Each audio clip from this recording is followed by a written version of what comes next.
জাতিসংঘের এই রিপোর্ট থেকে স্পষ্ট প্রতীয়মান হয় যে আওয়ামী লীগ গণহত্যাকারী একটি দল। এই বাংলায় আবার আওয়ামী লীগকে পুনর্বাসনের চেষ্টা করা হয়, তাহলে জুলাই আগস্টের রক্তস্নাত গণপ্রত্যাহার একটি জাদুঘরে হচ্ছে আওয়ামী লীগের ঠিকানা।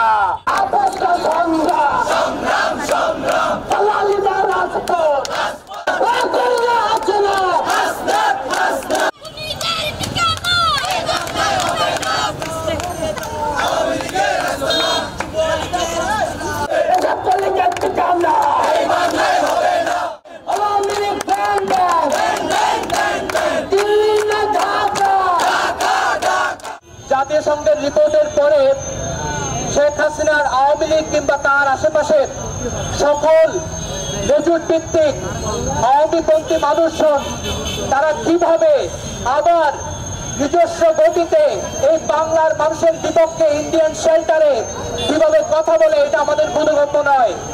যারা প্রকাশ্যে অপ্রকাশ্যে প্রত্যক্ষ এবং পরোক্ষভাবে আওয়ামী লীগকে বিভিন্ন জায়গায় শেল্টার দেওয়ার চেষ্টা করছেন কিংবা বিভিন্ন আলাপ করছেন, তাদেরকে বলে রাখি জাতিসংঘের এই রিপোর্ট থেকে স্পষ্ট প্রতীয়মান হয় যে আওয়ামী লীগ গণহত্যাকারী একটি দল।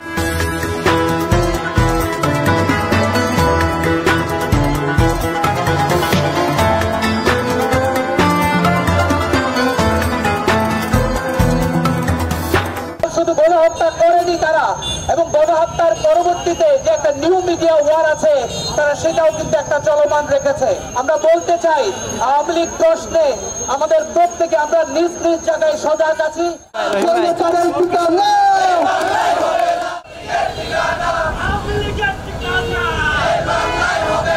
5 আগস্ট ছাত্র জনতার গণঅভ্যুত্থানের মাধ্যমে আওয়ামী লীগ একটি লাশে পরিণত হয়েছে, যে লাশের দাফন হয়েছে ভারতের দিল্লিতে। সে আওয়ামী লীগ, সে লাশ আওয়ামী লীগ আবার যাতে জিন্দা হতে না পারে, সে মুর্দা আওয়ামী লীগ আবার যাতে বাংলায় ফিরে আসতে না পারে, তার দাবিতে আমরা আজকে কক্সবাজারের আপমর ছাত্র জনতা মিলে আমরা ঐক্যবদ্ধ হয়েছি। এই বাংলায় আবার আওয়ামী লীগকে পুনর্বাসনের চেষ্টা করা হয়, তাহলে জুলাই আগস্টের রক্তস্নাত গণপ্রত্যাহার একটি আমাদের কর্মসূচি আজকে এখানে টানছে না। যতদিন পর্যন্ত আওয়ামী লীগকে নিষিদ্ধ করা না হচ্ছে ততদিন পর্যন্ত আমাদের কর্মসূচি চলমান থাকবে।